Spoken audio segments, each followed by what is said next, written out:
Guys, let's throw this high pressure pump in. Let's get that mounted in here so we can get this, start closing this thing up. This is a low or high pressure pump gear, runs off of the cam gear down inside there. It does not matter which direction you put it in. Does not matter. The teeth, they go in the same direction and it's not concave, so you can put it in either way. I just put some assembly lube on there. So it gives it a, so the gears, when they run together, I have it on the other, on the cam gear and the crank gear too, so to do that. And so it comes with two different gaskets, it looks like. And I think it says in there it's for different years. So I just went over and looked at the one that was that came off. This is the one. This has got a little bit different deal over here. This doesn't have this continuation thing over here. So put her down in there. There's a long and a short bolt. Let's get this line fed over here. Wait.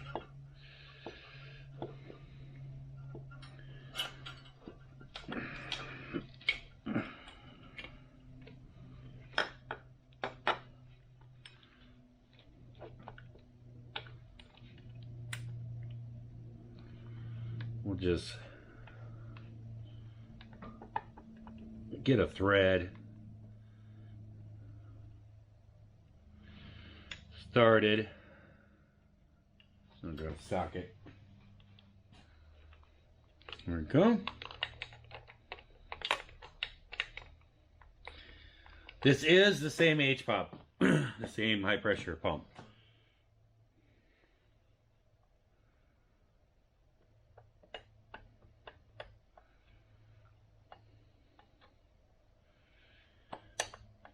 Sits against there. And then this bolt here goes in the center of it.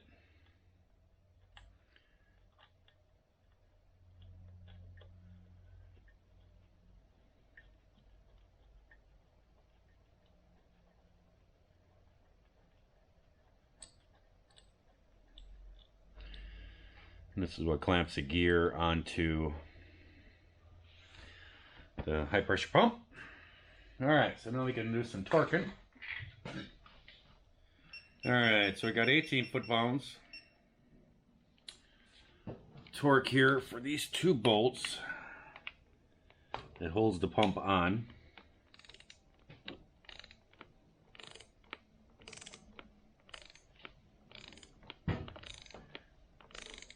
There's a long and a short bolt.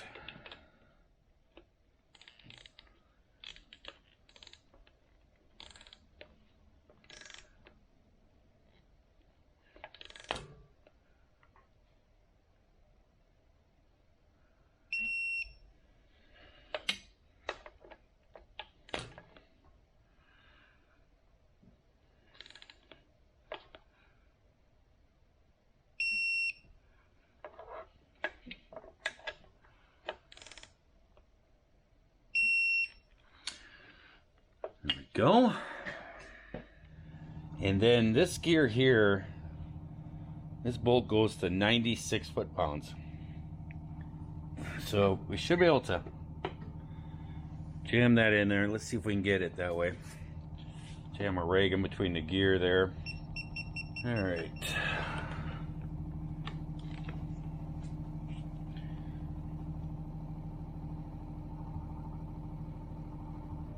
Oh.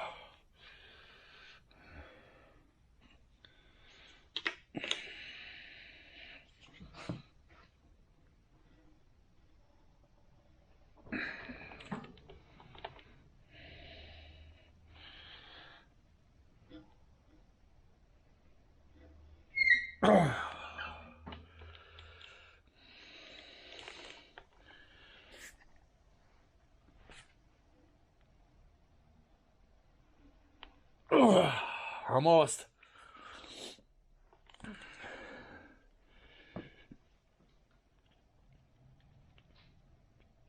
There we go. Whoo.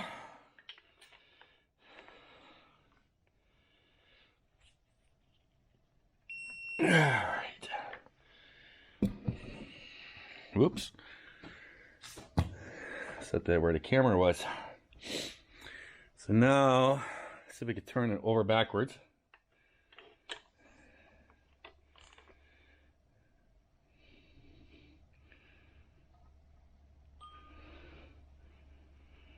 There we go.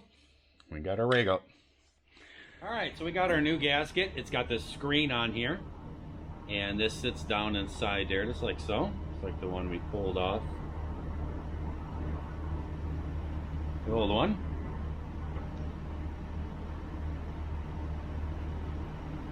So, and then we got this is the reservoir, and this will sit right down.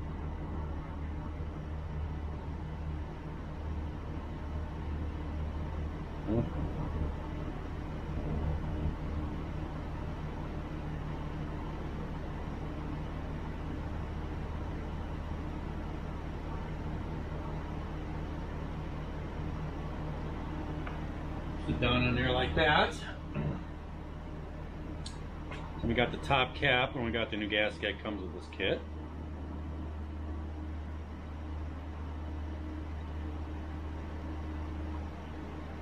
Yeah, it's gonna fall out. So what you do in that case is put spots of grease around.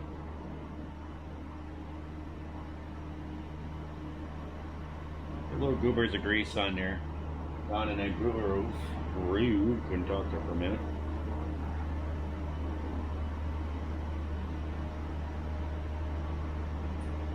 Like so. Now press the gasket down in there, and that grease will stick to the gasket. And hold it while you tip it upside down so the gasket don't fall out. See? So we'll put this one on top.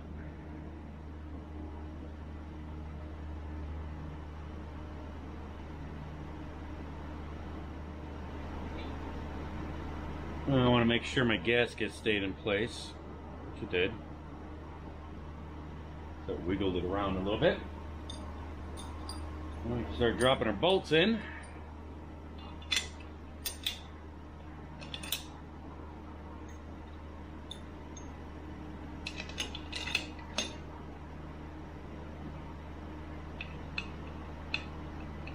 So we're going to do 18 foot-pounds.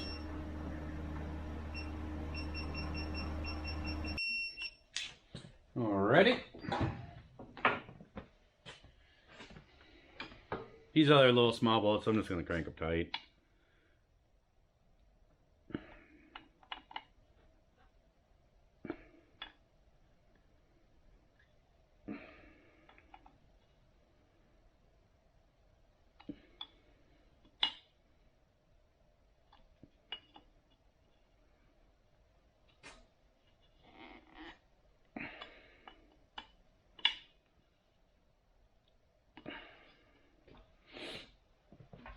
There we go. So now we got that on. Now there is a plug right here. And it's right above where the reservoir is. And there's a sensor that goes on here I got to put in.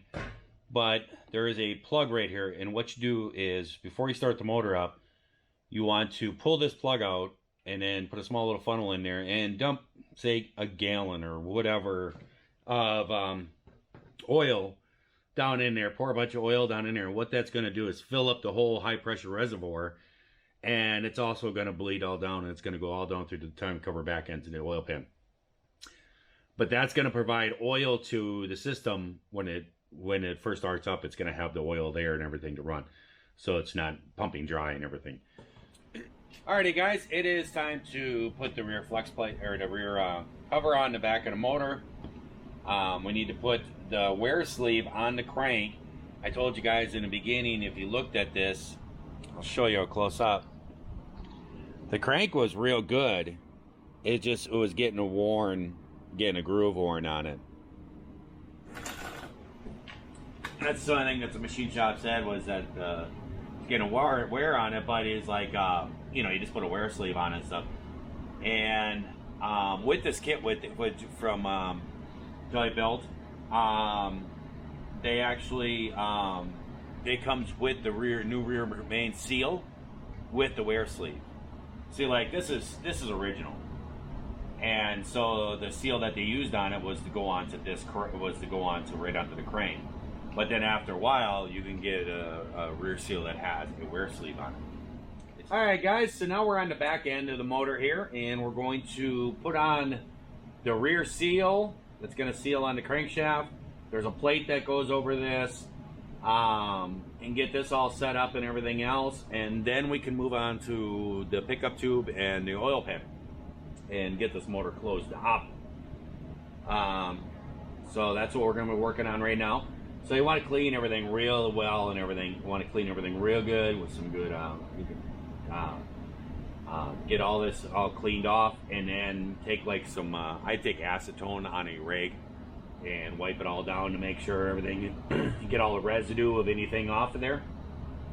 We're going right here, and we're also cleaning the crank up real good and everything too. Now I have the roll pin out because I had it out because in my engine stand I can't turn the engine over.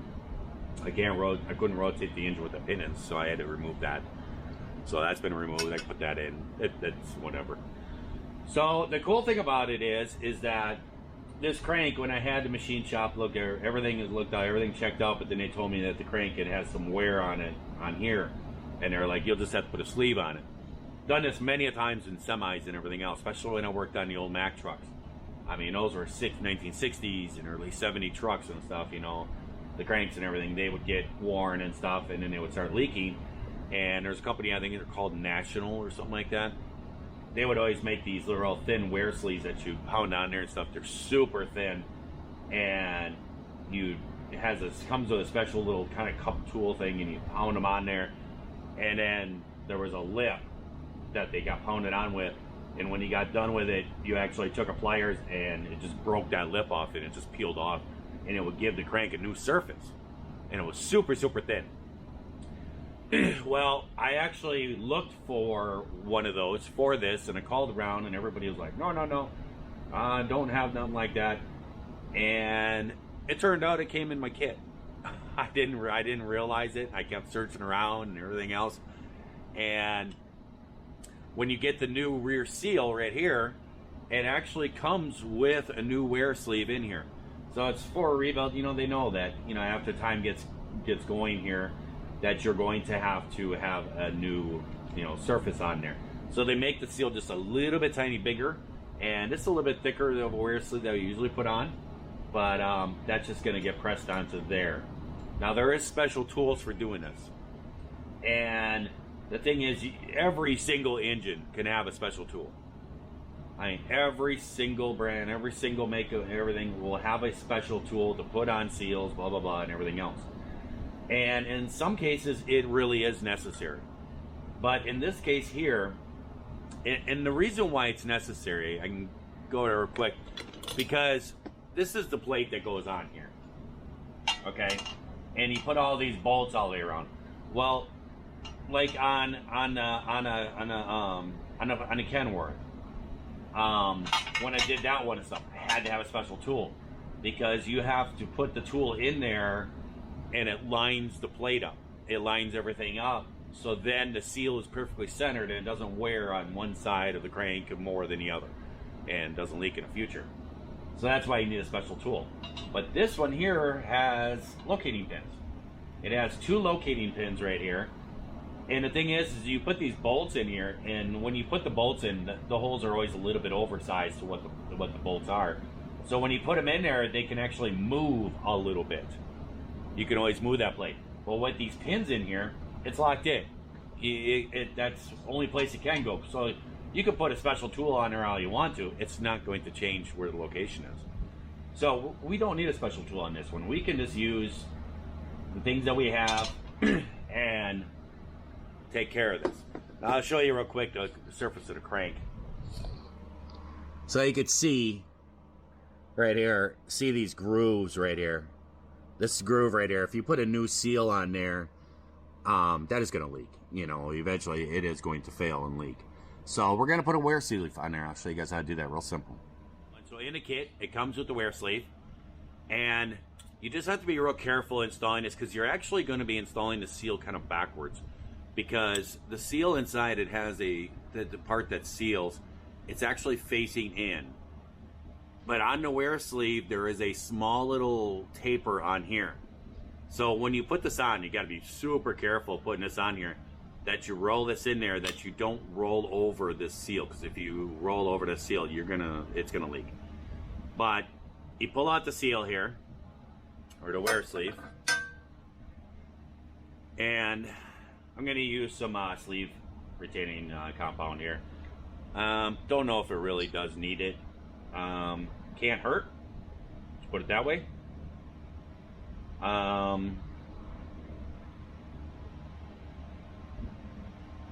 I basically have this one little tube left. I'm doing all those injectors and stuff and doing the front. I put that front wear sleeve on.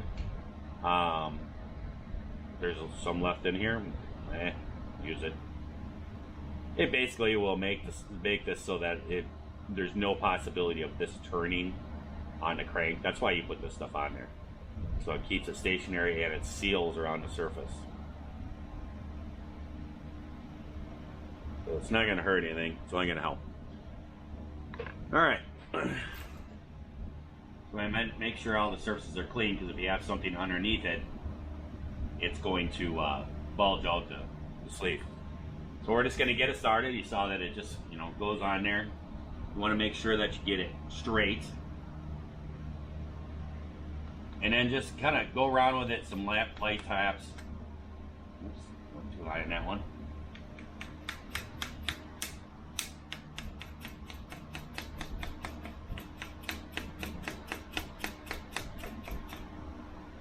Like that, just to get it seated on there some more. But you don't want to hammer a bunch on this, because if you do, you're going to wreck that rolled edge and you're never going to get the seal on there correct.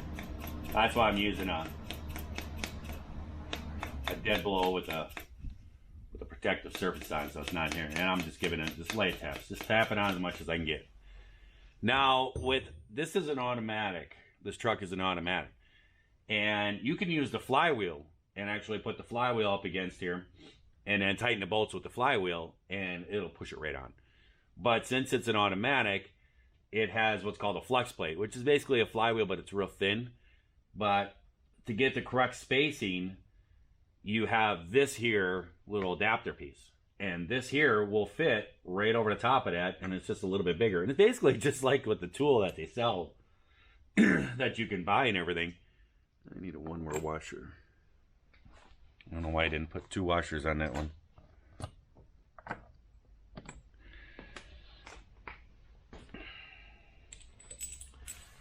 And so you can just line this up, put a bolt in there, and it's just like the tool that you buy, to tell you the truth.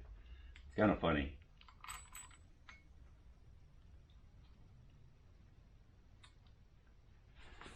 But you need to put a couple washers on the flex plate bolts, because the bolts will bottom out. And you won't get it pulled all the way in tight. Okay, so we just got them started. And then all we're going to do is just work around and just slowly tighten it evenly as we go. And that's actually going to push that wear sleeve right on there. And if you do this evenly, it's actually going to put it right on there nice and straight. Now, to get this back off, because there's an inner part to this that fits over the top of the crank, and it kind of presses it on there. And so you just need to tap it off with a hammer. Just don't want to hit the new crank surface that you just put on.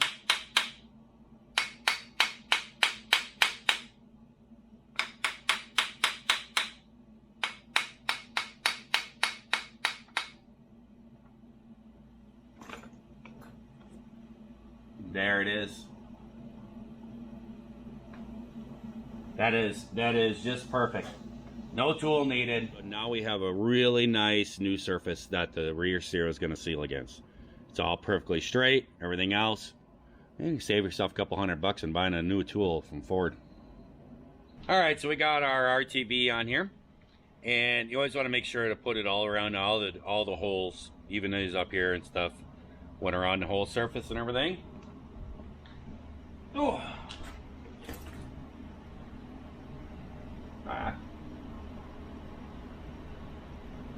So we'll put it on there.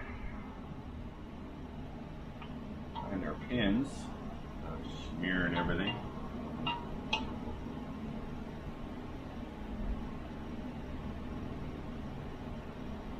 Yeah, should be right about there.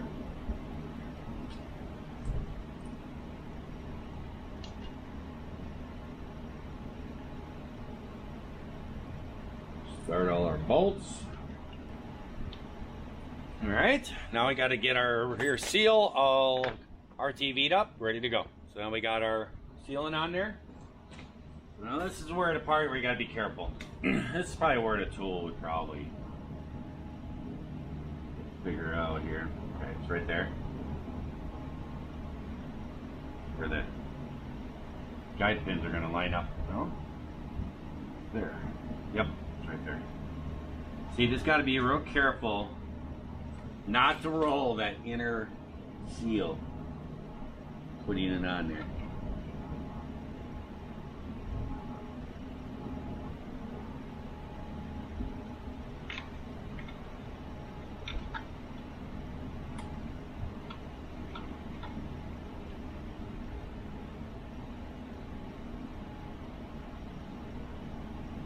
There we go. And we push it in there. Look for our locating pins. Oh man, oh no, wait a minute.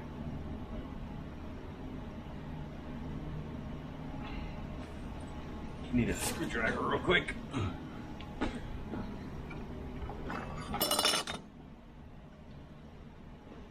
Put the pin in a bolt hole.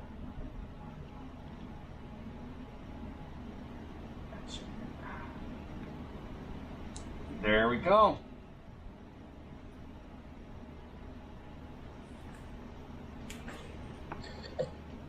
Now we can put the rest of our bolts in. So it's 15 foot-pounds.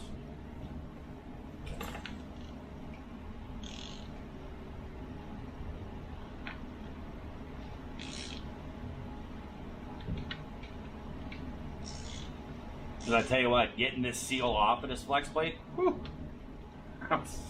that's quite the thing. You got to take a razor blade and try to cut the silicone. It just does not want to come off. This RTV stuff is crazy. I've been noticing on that build, they include that with the kit that you get, the actual stuff that you're supposed to have.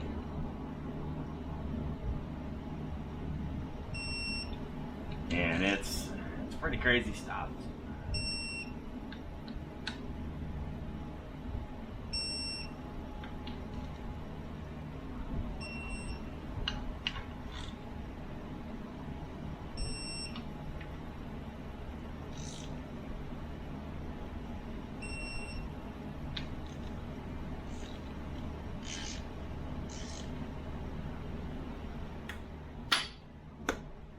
Go.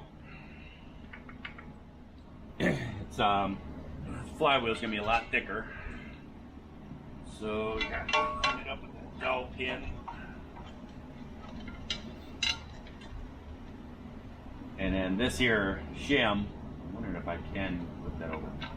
This here plate goes over the top, screws in everything, and that's what the bolts go through. It's gonna put a couple bolts in to hang everything so it don't fall out. And I'm gonna go with the rear plate, that spacer that goes in here, to see if I can mount this without mounting that first. Yeah, I'm gonna have to pull it back apart. Won't fit over the flex plate. So I was kind of thinking.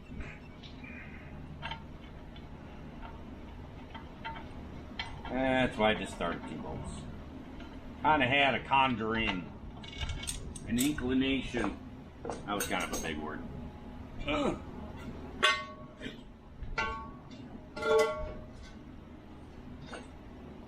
this plate goes on. This is what your starter gets mounted to and stuff. Get on there.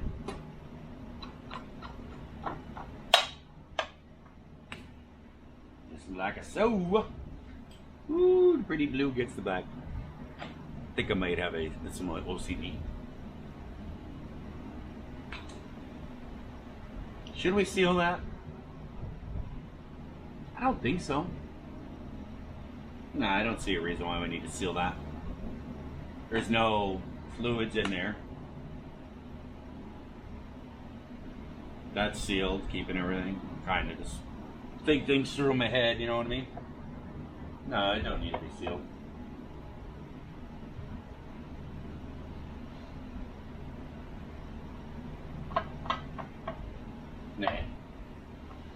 Nah, that don't need to be sealed. Oh. Alright, now we can put our flex plate on. Stay.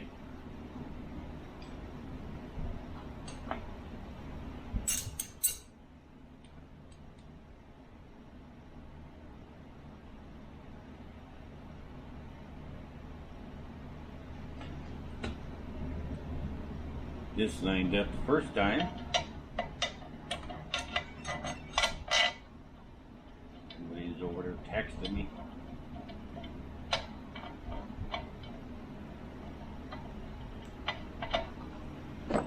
Got bolts right here we just used for that special spacer slash tool that Ford so generously provided us. Alright guys, so to torque these in, do this on flywheels all the time.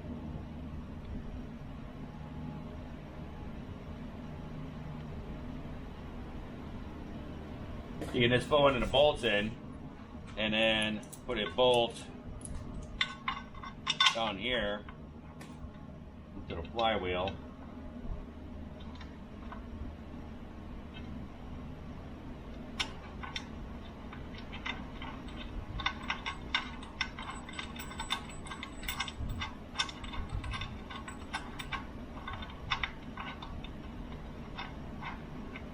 Just like so.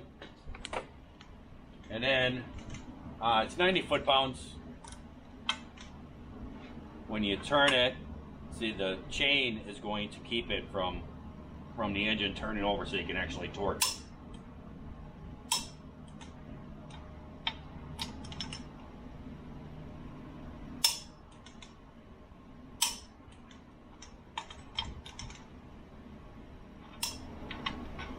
And that front oil pump, I'm telling you guys,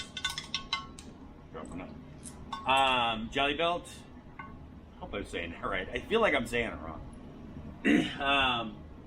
They super cool. I mean, that was so fast, guys.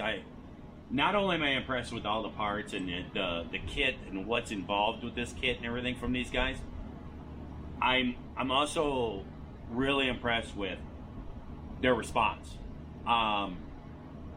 That's a bad oil pump. It wasn't machined correctly. Wasn't checked. You know, there's human error. These things happen. And I contacted them, and I contacted them through an email. There is a phone number to contact them. And I decided I've been dealing with this one guy. I should contact him, so he knows who I am and everything else. And I sent the guy an email. And I'm telling you, then I started to go into the website, their website. I started going into a general question and leaving contact information for them to contact me back. And I started typing a message, and before I could even type the message, before I even got to the part where I filled in a phone number and who I was and everything, and before I could type the message of what was going on, the guy responded to me in an email. I was super fast. Then he was like, you know, hey, did you replace the front cover? He's trying to figure out as a distributor, what did you do, what's not working right. You know, it's hard for them to do that. And when you're selling a part, somebody else is installing it, then you're going, maybe you're just not doing it right or something. But then I shot him a quick video and showed him how it wasn't working, how I put my oil pump on there, everything works. Then I showed him, you know, with the straight edge and some feeler gauges showing that the pump doesn't sit right and it's too thick.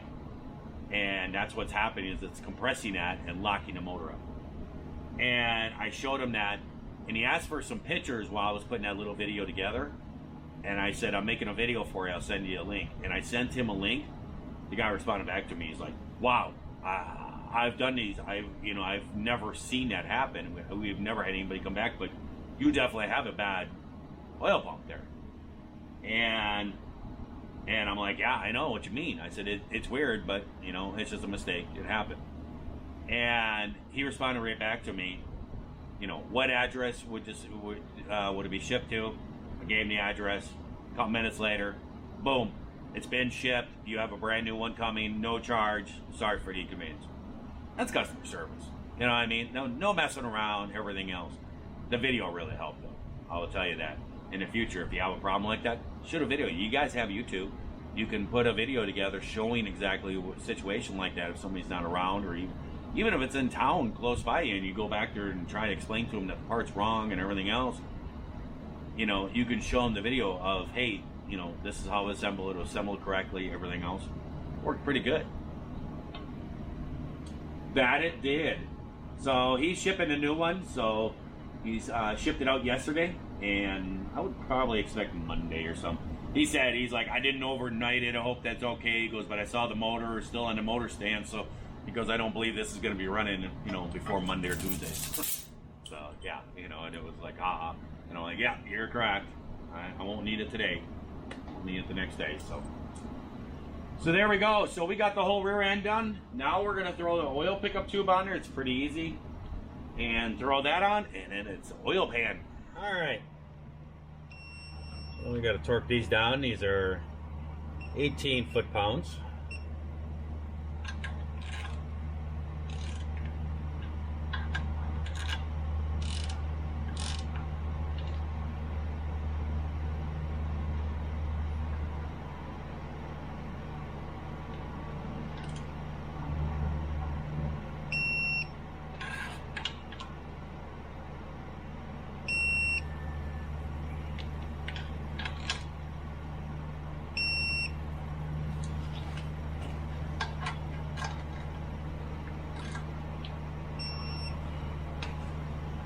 Then the one on the cap is 38 foot-pounds.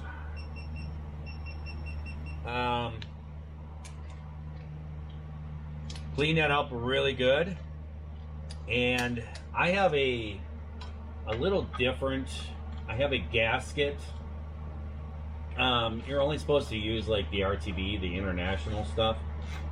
But I had to replace my oil pan like a year and a half ago because it had rusted out and was leaking, and that was quite the ordeal. I had jacked the cab and the motor and everything, and did all that. And I bought this supposed to be an upgraded deal that's supposed to keep it from leaking, and it gives you studs that you thread up into the holes. They don't where the bolts go, and you put those studs up, and then you and then there's a blue silicone rubber kind of gasket thing that goes on there, and that was supposed to keep from leaking. I still put a little bit of silicone sealant around up in this area and stuff, and it still did leak a little bit.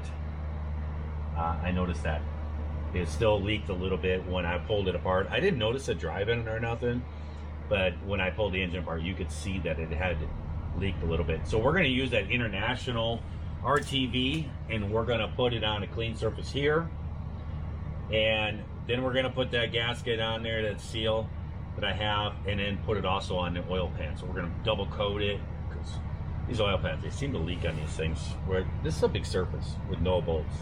There's no bolts whatsoever all the way around it, and it seems to leak.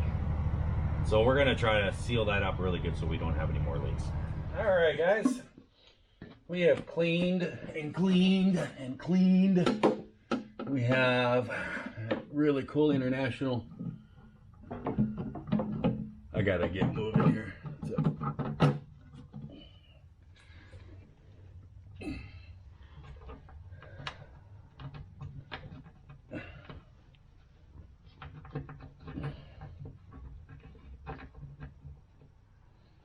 Yeah.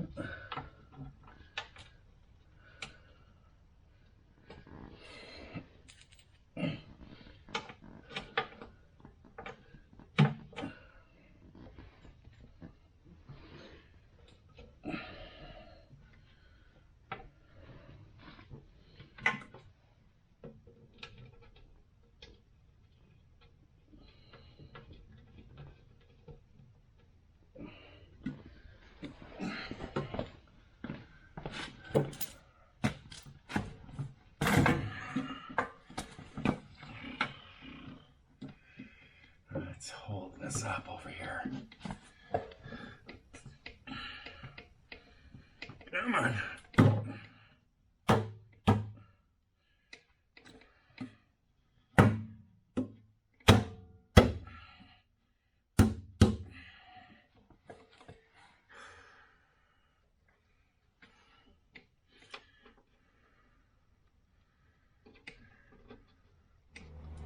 So we got 18 foot-pounds.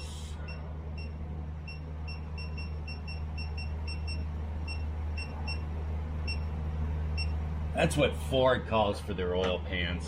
That's without the gasket though. I'm kind of wondering if it should be more. Let's see how this feels.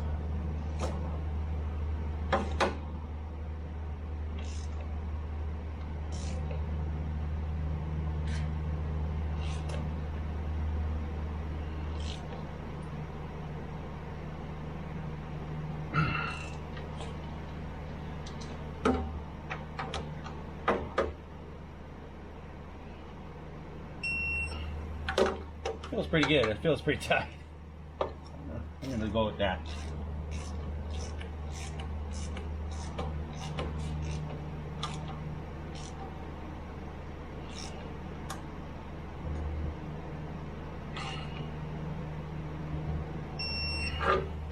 Now we're gonna move on.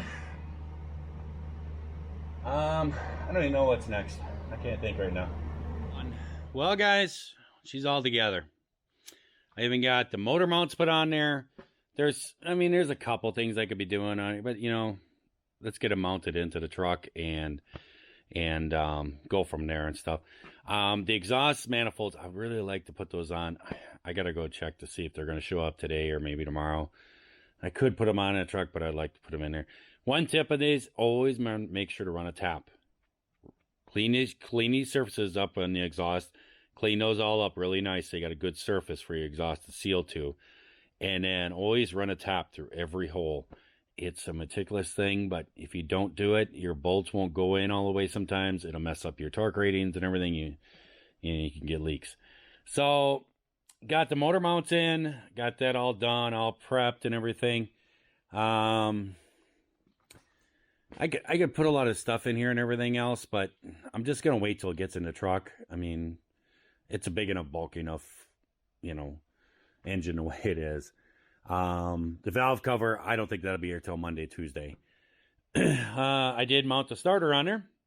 Threw the starter on, figured that'd be easy enough. Do that outside the truck.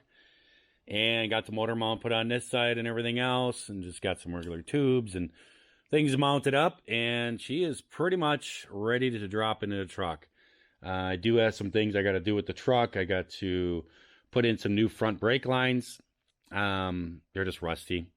They're nothing bad with them or nothing, but they're all rusty. And they're in a precarious spot. They run right underneath the motor. And I don't want to have to deal with them later on. So I'm just going to replace them now and put some new brake lines up in the front. And then we can drop this motor into the truck. And then put the transmission in and the four-wheel drive unit, transfer case. And then start hooking up all kinds of different odds and ends and everything else and getting there. So I'm going to let you guys go. I hope that everybody out there is having themselves a great day, great night as they watch this here video. And if you're not, certainly just try that all over again tomorrow. I just have this valve cover that's sitting on here with a couple bolts holding it. I'm still waiting for the wire harnesses for those. Yeah, just working along. I was actually just on the phone with John a little while ago. He called up and I showed him a picture of it and he's like, dude, the floor's dirty. I'm like, yeah, I'm working. Leave me alone.